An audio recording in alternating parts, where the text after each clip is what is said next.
宣物店这款属于购物环境的概念是来自欧美，其中店头家以个人的眼光加风格，带领世界各国的精品，为人客打造优质的流行购物空间。现在咱东区嘛有第一间的宣物店进驻。位伫城大商圈附近，台南第一间宣物店伫遮开幕营业。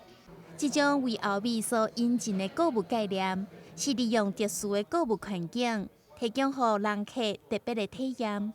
店内各类的商品，更加是有业者用了2冬的时间，走到欧洲甲日本精心挑选，并且独家代理店内国内优质的国际品牌。互来到这购物的人，会当挑选到独一无二的产品。像日本的法法，他是一个日本跟希腊的设计师，那他从小就是很爱画图，所以他把他的梦想，一个公主梦，他觉得说女生可以这么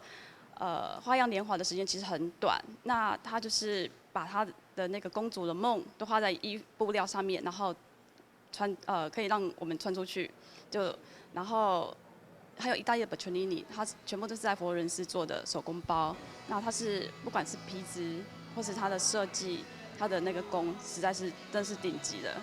如果像很多精品，然后都放在百货公司，其实很难显出它的特色，然后说被百货公司那种形象给局限住。那其实，在欧洲、意大利或是法国，他们就是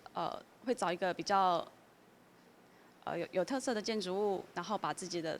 品牌的东西，然后把自己的想法，然后放到里面去，这是比较可以显出说具体的形象或概念。1楼亲像咖啡厅，2楼卖查某囡仔用品，3楼则是男性专区。这种特殊独家代理的选物店，互民众有无同款的购物选择。馆内有5楼，将来也可以开放予台湾艺术家来布展。将规栋建筑变成一个时尚生活空间，让人客有高质感的购物体验。台视新闻张伟忠采访报道。